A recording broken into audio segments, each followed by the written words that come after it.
Now, this leadership Q&A panel is the final component of the competition. And I can tell you from experience, this is both nerve-wracking and exhilarating. Now, in previous years, this would have been a formal speech competition, but this year we've mixed it up a little bit. Each contestant has already shown their public speaking skills in their regional finals. So now we want to challenge them in a different way, through live discussion and critical thinking. So, what are we looking for? They'll be judged on their logic and their reasoning, industry knowledge, listening and communication skills, and how they engage with the panel and the audience. They'll each be asked a key question, followed by a chance for open discussion amongst the group. It's a great opportunity for us to hear live how they think and lead. Prior to their question, a video will be played to introduce them. Now, I'd like to invite our judges to the table, who are Kate Scott, the CEO of Horticulture New Zealand, Bernadine Gieux, who's the chair of Horticulture New Zealand, and Katrina Lorenzen from Balance.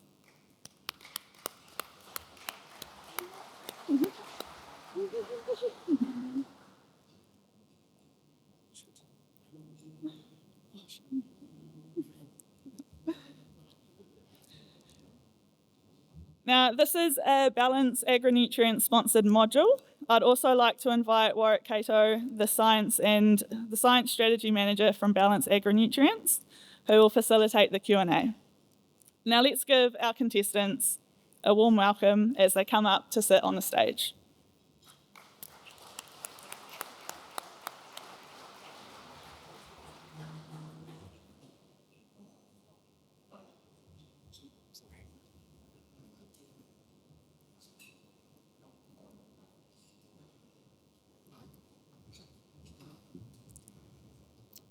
I just want to start by a quick correction.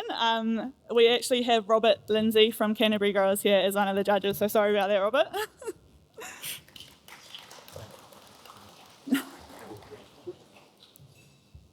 Cool. Now, before we get started into the first question, let's take a moment to get to know our first finalist, Sam Carter, representing Hawke's Bay.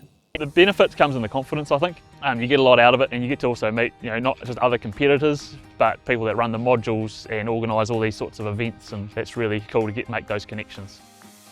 Hi, my name's Sam Carter. I work for T&G as an assistant manager. I started in horticulture as a summer job while I was at university, and then when I left university I came back for a season and fell into it, really enjoyed it, and have been here ever since. One of my favourite days is when it's really busy. We might have 3 or 4 teams in the orchard during harvest, and being able to get around them and help them out and just spending time with the team. It's really important for keeping us here is to expose us to everything as much as we can. So if you can make those opportunities available, people will fall in love with it the same as how we have. Hi, I'm Sam Carter. I am the Young Grower finalist from Hawke's Bay.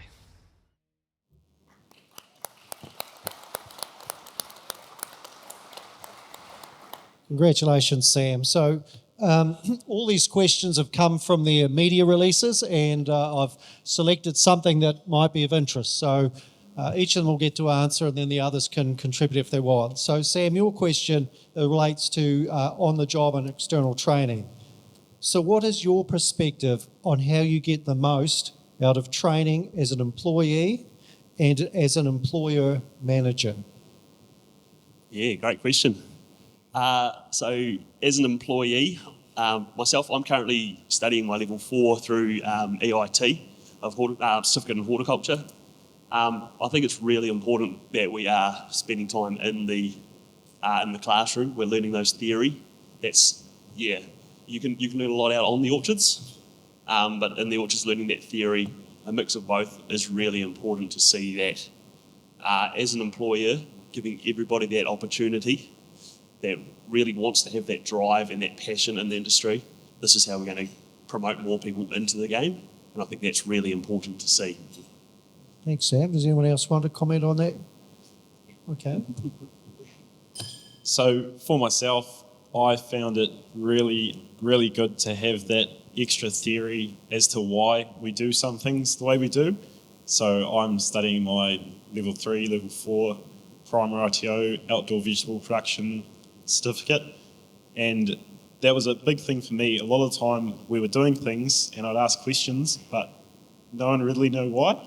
So having that theory and that certificate really made it a lot easier for me to understand these things.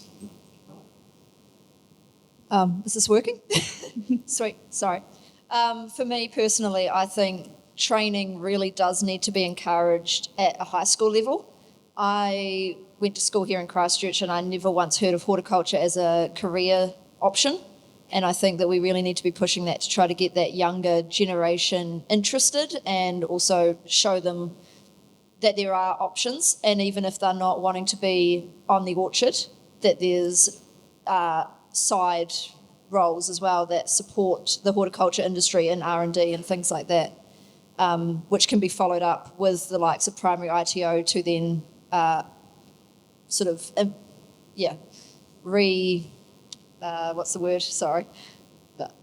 reinforce those ideas. Sorry.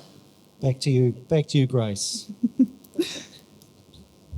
Now, before the next question, let me introduce you to our next finalist, Lydia Goodman from Central Otago. Pushing yourself is obviously a big part of it, but I think within that it's discovering the things you aren't good at, discovering the things that you really need to work on for future, but also celebrating the things that you are good at as well. I am Lydia Goodman. I am an assistant orchard manager at Central Pack down in Central Otago. In the off-season, I'm usually supervising and managing crews, so that'll be anything from pruning, tree training, planting, general day-to-day jobs. And in the harvest, I work in our post-harvest pack house as a packing manager. I got into horticulture accidentally, as most people do. I'm originally from England on a small beef farm, so fell in with an SSE visa and realised that this was my kind of farming, much more people-focused, and yeah, absolutely fell in love. I think being outside and, farming in general is such a rewarding job, and seeing an actual outcome of your hard work, which is quite rare, but it's the people that really make you turn up every day. I am Lydia Goodman and I am the Young Grower finalist from Central Otago.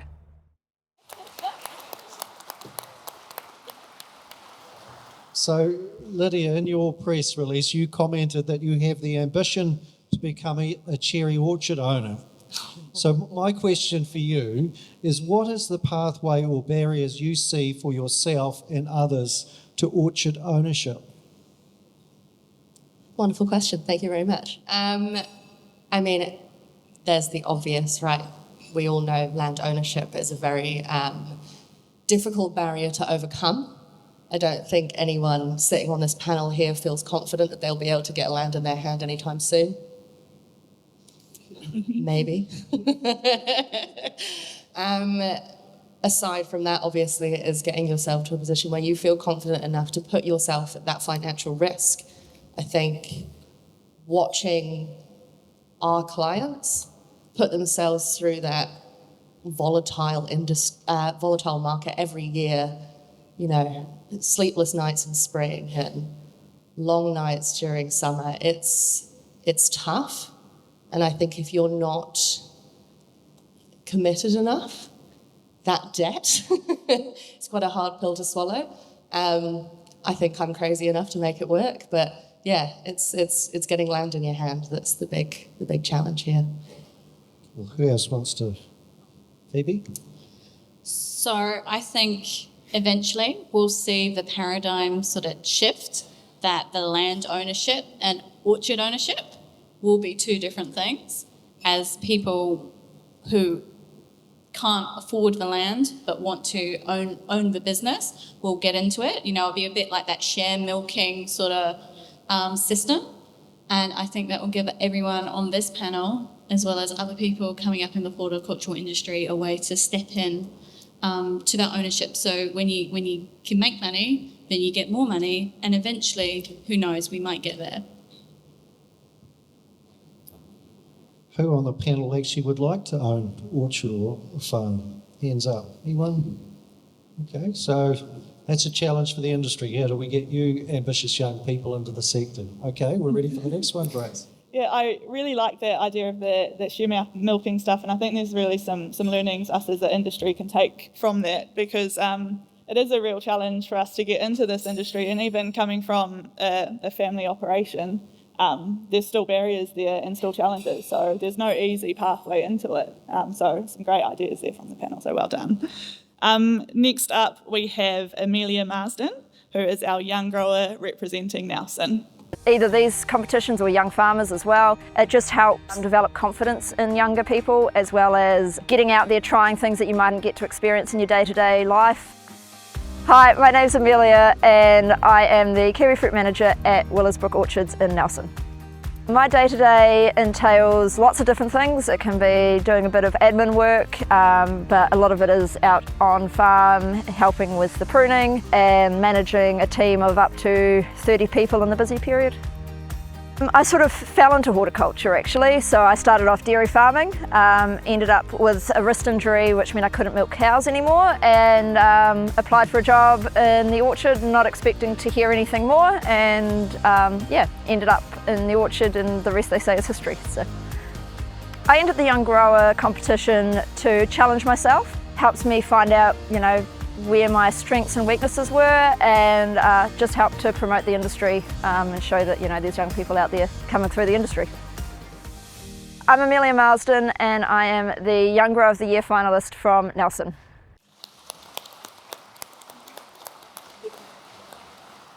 Amelia, you commented that you manage both seasonal and permanent staff. So my question to you is, do you manage seasonal and permanent staff differently? And should you? Great question, Warwick. So I think I probably do manage them slightly differently. There's often different drivers that both seasonal and Kiwi staff have in terms of what motivates them. So it's learning about what motivates the individual person, and, you know, how you can help them perform to their best ability and go forward and succeed in the industry. Who else wants to have a crack at that? Good evening. Yeah, I think obviously on a human level, they're treated the same, and you're still dealing with people at the end of the day. But the difference would probably be around the effort with training. You know, if you're looking to retain a permanent staff member, you're looking to give them a bigger picture of the operation, a bigger scope of their job, whereas a seasonal worker might come in for a few weeks on pruning, and they might just be in there to do the winter pruning and they're out again. So it's sort of the level of input from the manager might be slightly different. Lydia? I think it's really critical that we treat our seasonal and our permanent staff differently, but we train them the same. The why is still critical. We're still asking these staffs to create our profit. We're still asking these staff to look after our crops. There's no difference in the outcome, but there's a big difference in how long they're going to be with us. So, yeah, obviously spending certain amounts of time with pickers versus spending certain amounts of time with your spray operators. But I think the training standards need to remain the same, absolutely. Right. Grace, back to you. Yeah, people are key to the success of our industry, so it's important we look after each and every one of them, regardless of if they're permanents or seasonal. So it's, yeah, great work. Our next grower is Jack Haddon. He is from Pukekohe. It's not just about growing vegetables or growing fruit. There's so much more that comes into it, just so many different opportunities for someone to get into it. I'm an operations manager at Ball Brothers in Pukekohe, and I look after annually 200 hectares of cabbage and cauliflower. It started off, I was working school holidays at Sutherland's Produce in Bombay, and they were really supportive and really keen to get young people into that industry, so they helped me along and showed me the right path to take and to further myself within the industry. So it was a massive thank you to that family and that company for supporting me to where I am now today. My advice to someone considering a career in horticulture would just be get into it, try everything and do as much as you can, and you're guaranteed you'll find something that you'll enjoy or slot into, but just get out there and give it a go. I'm Jack Haddon, and I'm the Young Grower finalist from Pukekohe. Jack, you commented that in your release that you walk the crops every day. So my question for you is, what value will technology add to your walk each day, or will it replace it? I don't think it would ever replace it, but it'd definitely make things a hell of a lot easier. Covering the ground that we do already is quite difficult. Most of the time you're limited by how far you can walk or how far your ute can go in four-wheel drive before you get stuck. And we're already seeing a lot of that within the industry with the use of drones and cameras. So for example, instead of driving my ute into a muddy bog, I'll just sit on the headland and fly a drone over the paddock and get a rough idea of how things are looking in there. Again, with aerial imaging and AI, it's going to make things easier and easier to quickly identify issues within the crop. However, there's still definitely a part of it where you're going to have to get your boots dirty and bend down and closely look at those insects and diseases that are hiding lower on plants or in the leaves or deep in there. So, do you want to go, Phoebe? I think in this world of AI, machine learning, everything going on, we're still going to need the humanity that comes with humans. A farmer is going to know best when they walk their land themselves, and an orcharder knows their orchards. So you need that human to make that final decision, because a machine or AI technology, they can't assess all the risks. So we've got to do that and bring that bit of humanity to it as well. No others? I'd just like to add to Jack's point. I think it's, the technology and the tools out there that it's going to make it really great. Soil moisture probes, drone technology, it's there for the taking, and we will use it. But I wouldn't enjoy my job if I was just sat in an office looking at technology all day. There's something about it, getting your boots dirty, digging up a bit of soil, checking out some spuds, and that's part of the job satisfaction, and that'll never be replaced. Anna? I think that there's a lot of work that us as people do that is irreplaceable, but I also think that it's really important to keep up with the times as technology advances to avoid falling behind. To a certain extent, we really do need to keep up, but it's also important to keep jobs for our people. And Right. Yeah. Back to you, Grace. What a relief to hear that the next generation still think that people are valued in this industry. Our next young grower is Rhiannon Morrill from Gisborne. Nurture your curiosity just as you would your crops. Every day you discover something fresh, and if you stay curious, you'll stay engaged. My name is Rhiannon Morrill, and I am a technical and quality leading hand at Craigmore Sustainables. My role involves a lot of metrics and data analysis to make informed decisions about our trees and to produce the best quality crop that we can. For me, it was really beneficial because I do doubt myself quite a bit. So going through the modules and actually seeing how much I did know was really reassuring. And I think it's good for the industry to see the amount of potential that we do have in the industry within our young ones, and they are our next generation and our future. I'm Rhiannon Morrill, and I'm the Young Grower finalist for Gisborne.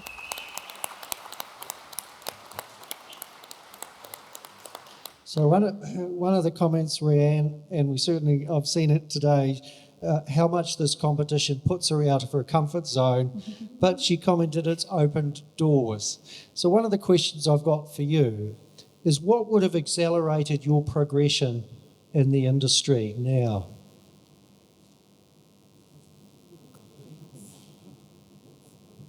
What would have accelerated your progression in the industry? Got you where you are now faster. I think what definitely accelerated my progress in the industry was the people that I work with. I've had so much support from everyone, from managers down to even the people out in the field with me. I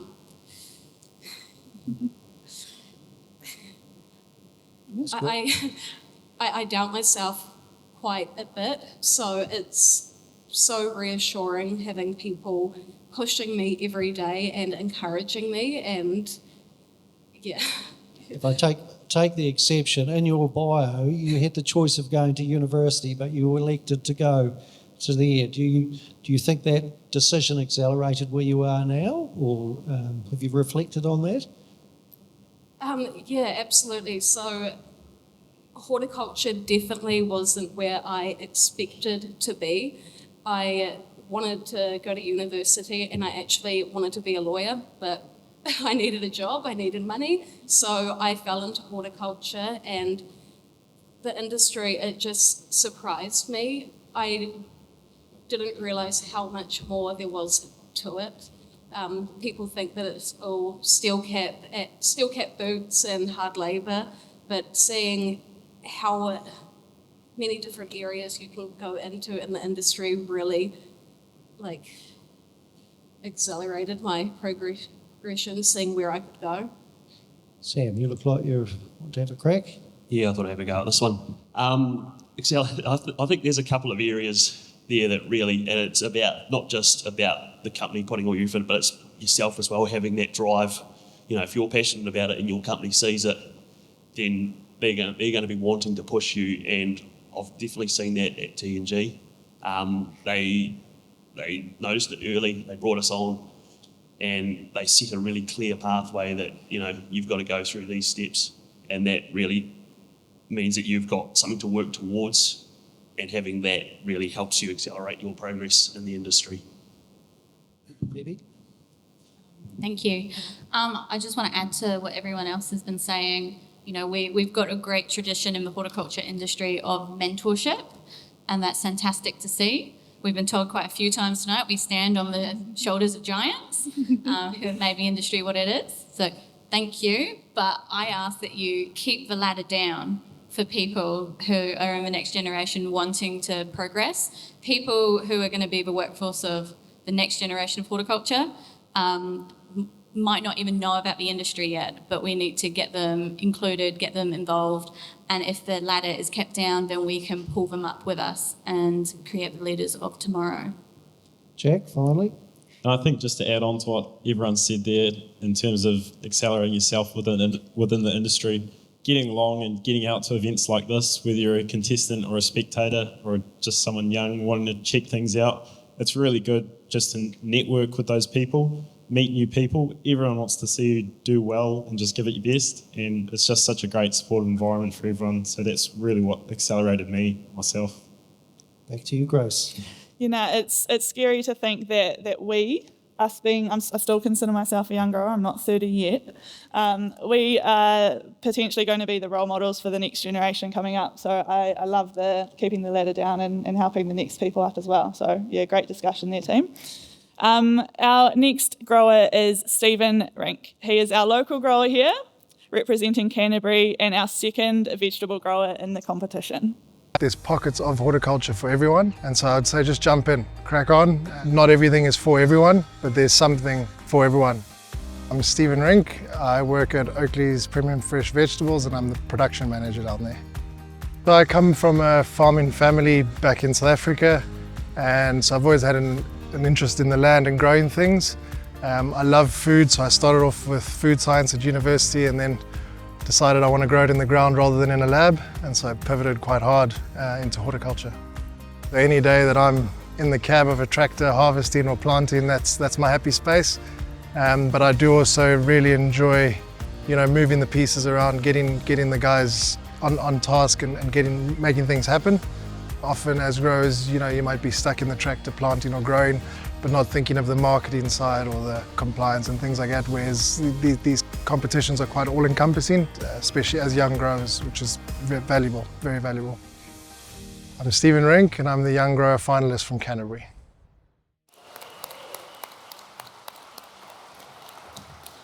Stephen, in your bio, you referred to about having an amazing manager whose role you subsequently took. So my question for you is, what does it take to be an amazing manager? Everything he was, really. Yeah, that's such a multifaceted question. I'll do my best. I think it's just the key one would be leading by example, right? You can't ask or expect a team to follow a direction that you're not walking ahead of or with the guys. It's about being personable, having that human touch with your team or the people you're leading. And just treating them with that humane respect and being fair, being equal. And leading by example would be the key one. Just on that one, Lucas was a great manager, and as great as he was, I'd had previous managers which talking to the previous question around that acceleration and that growth in industry, where sort of all these false promises and things, and they actually stunned that growth completely.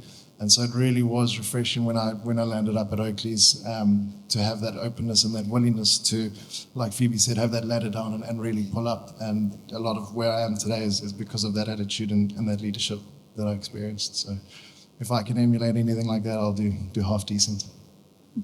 Who wants to have a crack at the amazing manager? See? Yeah, definitely. I think I agree with exactly what Stephen said there. I think in adding on to that, though, it's about being a great coach. It's setting up that environment for those people that are wanting to learn, to have a good chance to get their feet stuck on the ground. That's a really important thing to have, and it's almost, giving them the chance to be able to fail in that safe environment, and that way we can learn and keep us moving forward, and that keeps the interest in the industry. Jack and then Lydia. I think another thing that makes a great manager is having someone that's just as passionate as yourself, and someone that you can go to and ask questions where you might not know as much about a certain subject, but they are willing to share that information, go really in depth with you because they just love it so much and they want to continue furthering the next generation in horticulture, in growing, and I especially found that with my manager at my company now. Lydia. All really good points. I think it's worth noting that as leaders that see themselves following in their manager's footsteps, for a manager it's really critical to actually live a life that your staff can see themselves in, to reflect a lifestyle and a journey that your staff can see themselves in. It's not just about who's in charge of what orchard or how late you stay at night to do paperwork. It's about showing your staff that an inspiring lifestyle that they can also lead and want to aspire towards as well. Thank you. Back to you, Grace. Yeah, it's clear to see that everybody up here has some really good examples of some great leadership to aspire to. And last but not least, we've got Phoebe from Bay of Plenty. Let's get to know Phoebe. The thing I love about the industry is the optimism of the growers. They always look at the world as their cup's half full, and it's just really uplifting and optimistic to be around people like that. My name is Phoebe Shearer. I'm the Technical Lab Manager for Apata. My day-to-day role involves overseeing 2 labs, which are in charge of the maturity monitoring for kiwi fruit and avocados, and other jobs such as pest monitoring, crop estimates, and providing support to growers on technical matters. I fell into horticulture a little bit by accident. I took a summer job counting kiwi fruit after university and just ended up staying. My favourite day is any day I can escape the office and go out into the orchard to help the team. Horticulture isn't just picking and packing. There's room for everyone. There's a lot of technical skill and scientific knowledge that goes into growing the fruits. So even if you're not just sure, just give it a go and you'll find your spot. I'm Phoebe Shearer and I'm the Young Grower finalist for the Bay of Plenty.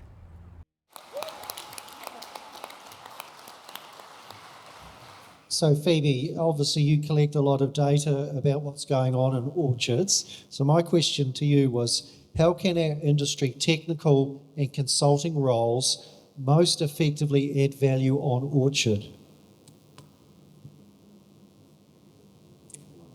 It's an interesting question, and one I do have quite a lot of opinions about. I think we've already mentioned before with AI technology coming on board, we don't have to know everything. We can make machines and computers do that for us, but we need to first understand where to go for that knowledge, and we also need to know how to critically analyse that information to make sure it is correct and context specific to what we are looking at. I know studying for this competition, I used ChatGPT quite a few times to help me. And you ask, how would I control this pest? And it gives you a very generic answer based off American information. But we need to have that human element and actually know, hey, no, this is not right. In New Zealand, we do this, and understand it within a wider context. Someone who can actually understand the why behind the data, be able to understand, a graph can look very pretty, it can show a big difference, but at the end of the day, is it actually statistically significant? What does it mean commercially for our growers? We need to break it down, and that's where the consultants and the technical advisors can sit in that space to support growers to grow better and bigger fruit. Great. Anyone else want to have a crack at that? No? All nervous about it. Okay, so that's the 7 specific questions. I've got some more generic questions for you, so which is a free-for-all. So one of our objectives is to double orchard or farm gate value by 2035. How can we do that, and what support is needed? You do have a minister in the audience, so the ears will be open. So how can we double our orchard farm gate value by 2035?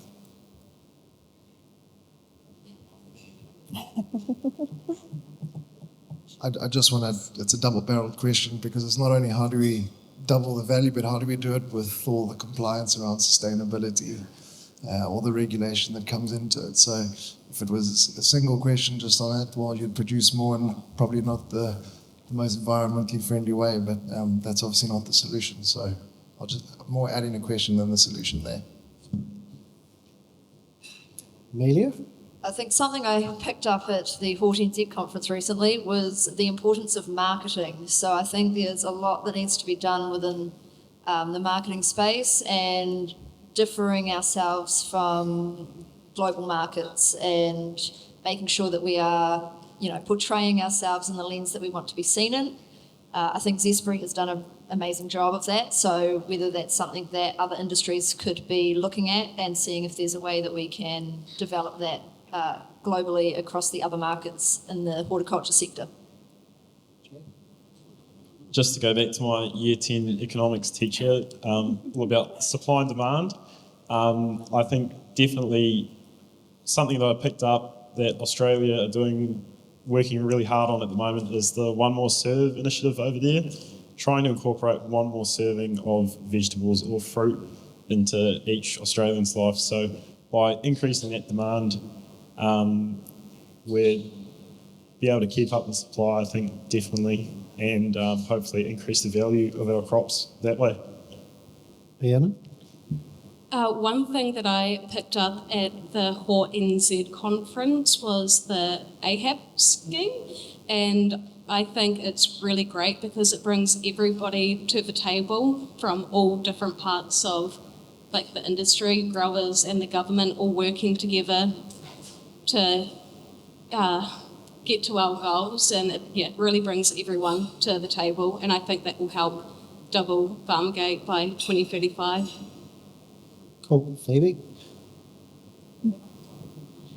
I feel like we've talked a lot about production, but I also want to add value We need to be talking about value chain, as Amelia said. Not only do we need to produce more, but we need to delve into how do we get more money for what we do produce, and that's targeting our consumers with what their needs are and what they want. Just a small comment I think that's really important to add is that we're viewing this as a very generic horticulture goal. I think it's really critical we actually focus on how each particular sector within horticulture can achieve that goal. I mean, just up here alone, you have a lot of different growers, a lot of different ideas and a lot of different theories behind how we're going to get there. I think actually focusing in on how each particular crop, each particular fruit or veg is supposed to double their revenue in 10 years. It's a pretty large goal. Need some pretty clear details around how that's achievable. Okay, the next question, given the young people, hopefully you have some thoughts around this, is if you had the opportunity to lead a national initiative to attract more young people into horticulture, what would you do? If you had the opportunity to lead a national initiative to attract more young people into horticulture, what would you do? Because you all have extremely varied entry points. Growing up in the Bear Plenty around kiwi fruit, I just thought horticulture was picking. There was a few people who grew kiwi fruit and the rest of the workforce was just the pickers and the packers. As I said in my video, I didn't even realise you could have a scientific career in horticulture. And it's only I've fallen into this industry and found my thing. So we really need to get into schools and we need to increase our accessibility to not only the rural schools, not only those main growing centres, but all across the board. And I think we're getting there, but there's still a lot of work to do. I just want to shout out to NZKGI. They are doing a new interactive careers map that they're working on right now, where they're getting people across the kiwi fruit industry to create video profiles for all the different jobs, not just pack house, not just orchards, but HR assistants and lawyers and accountants and everyone else who is sort of adjacent to the main growing, which I think is an awesome perspective as well. Jack, and then we'll come back to you, Amelia. Sorry. I think for me it starts really young, getting that interest in the really young primary intermediate age. One thing for me I'd say is what 5-year-old boy doesn't love tractors and machinery and trucks. So from that aspect of it, I'd just really like to show off the fact that you can get paid to drive a tractor all day or a truck, and I'm sure most 5-year-olds would love the idea of that. Really? Awesome. I think for me, GoHort did this really cool initiative a couple of years ago where they did take, real life stories of how people got into the industry and tried to promote that into the senior school careers classes around the country because as I think multiple people up here tonight have said, we sort of fell into the industry. It was never something that was promoted actively. It was something that was seen as a seasonal job, as I think Lydia rightfully said as well. Sorry, Phoebe. And, we really need to be promoting the primary industries as a whole. It's the backbone of the community, as was said all through COVID, and there's a lot to be said for what we do. Okay, the next, Rihanna, and then I'll move on to the next question. You have Greg? So we all done an innovation module, and my innovation project was actually based around recruitment, and it was a horticulture academy, a 500 hectare living ecosystem for education on horticulture. And it may seem a little bit far-fetched, but crazy now, logical in 10 years. I think it could really entice young people to try out the industry, something new. A couple more to finish with. Yep. And Lydia, you could finish off with the... Yeah, so I think it's, I don't know who said it, but someone said it, but if you want change, educate the youth. And so you'd have to start with the schools. And I think a simple way would get them to fall in love with growing veggies. School initiatives where, have a competition with the kids on how many spuds can you grow off one seed, have a tuber count competition, get their hands dirty. I'm sure there probably are schools out there that do it, the rural schools, but if it were a national initiative and there was a subject at school around that, I'm sure you'd get a fair bit that would see the love, develop that passion, and that would flow into industry. Sam, then Lydia to finish with. Yeah, cool. I think a few of us on this table, we didn't start till we were 24, 25 when we were full-time in this industry. So I think it's fantastic that we're wanting to target those younger ones to come straight in from school, but maybe it's some of those university students that are sort of feeling a bit lost when they come out of university. Those are some of those ones that we can target to get in there, because those are some of those ones that are really educated and really want to drive in the industry, and that's an area we can extra add on to. Lydia, just... Well, yeah, absolutely. I didn't go to school in New Zealand. I don't know if you can detect my horrible Pommy accent, but I went to school in England, and we definitely don't talk a lot about horticulture over there. I came over here as an 18-year-old with no idea what I wanted to do, and thanks to an SSE visa, I was able to fall into horticulture, as all of us have in various shapes or forms. Having staff come in on a casual basis is awesome. Making them stay is really hard. And I think actually focusing your time and energy on the people that are right in front of you is way more important than the people that have no interest in you whatsoever. Obviously, super critical to get into schools, super critical to get in front of young people.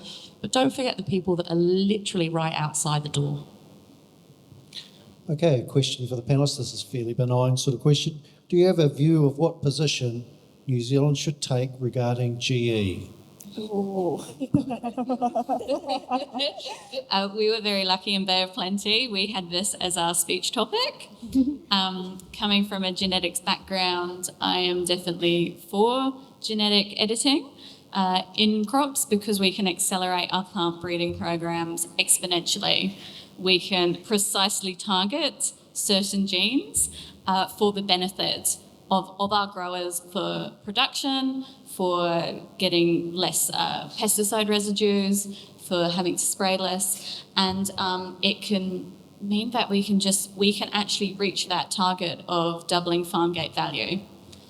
However, I also want to, on the other side of the tracks, talk about organics, because we have strong organic growers in New Zealand, and we do have that GMO-free reputation. If we have GE crops across the road from organic crops, and the organic crops get cross-pollinated with GE pollen, they'll lose their certification. And that's pretty mega for our organic growers. So we do need to take a very risk-based approach to figuring out how we want to do this and where we're going to plant our GE crops when they're hopefully available to us in the future. Who else wants to have a crack? Yeah, all right. Most of the world currently, well, America in particular, has produced a couple of GE apples. And it's definitely, if we're wanting to double our exports in the next 10 years, there's definitely an area there where we can help get there by doing so. World Health Organization is showing that it is safe. But yeah, as you say, there definitely is that cross-pollination that could be an issue in our industry, so making sure we're putting them in the right areas could be. But as we say, if we can produce one of those in a drier or a wetter climate and having less disease, we could go into some more difficult areas and not have that worry. Okay, now for the final question. Given it's a leadership panel, what does leadership in horticulture mean to you? And how do you see yourself demonstrating it in the next 5 years? So I will repeat that. What does leadership in horticulture mean to you, and how do you see yourself demonstrating it in the next 5 years? So you all have to answer this question.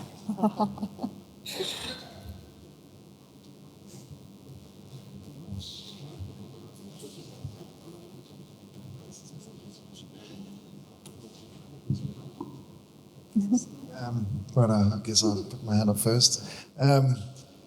So leadership as a whole, but especially in horticulture, it's about making those bold decisions, taking those calculated triple, quadruple thought risks, and being steadfast in that and not giving up at the first hurdle or the second hurdle, because it's a long race and you've got to keep going. And, you know, especially when we talk around innovation, adapting to the regulations, trying to do better practices, you know, you've got to be innovative and you've got to adapt. And so having that perseverance and not stumbling is going to be key. And how do you see yourself demonstrating that in the next 5 years? By cracking on and giving it a good go. Good. Good lady. Amelia, you're next, by the look of it. I think leadership for me is what we've talked about already tonight, is about trying to encourage that next generation coming through the industry. As I can't remember who it was said, but, you know, noticing those people that are in front of you on the orchard and noticing that, you know, they might have that little bit extra, they might want to stay in the industry, and how we can foster that and nurture that and try to keep them there and develop their skill set over the time. And I think through the next 5 years, that is just through, you know, keeping a close eye out for those that are showing an interest and have that thirst for knowledge, coming to you asking questions, that sort of thing, but also being involved in going back to the high school side of things, being involved in careers days and making sure that we are out there promoting the industry as much as we possibly can be. Yeah, definitely agree with what either side of me have said here so far. Definitely around coaching, promoting that industry is really important, ensuring that we're keeping people in the game. But I think we're going to see a change in what's going to occur in the orchards. We're obviously seeing a lot of technology coming in, so we're going to see a change in the type of person we're going to see in the orchard. And I think that's important, that we're fostering those ones to come through to learn the basics that we've learnt and then push us further into that industry. And that's really important to ensure that we're leading that from the front. In the next 5 years, I think, as Steve said, crack on and give it a good go and do the best we can. Rhian? Honestly, leadership to me is about showing up every day and giving everything your best shot. It's about resilience and adapting to any type of situation you're in, no matter how hard. I think us as growers, we're all very resilient people. And in the next 5 years,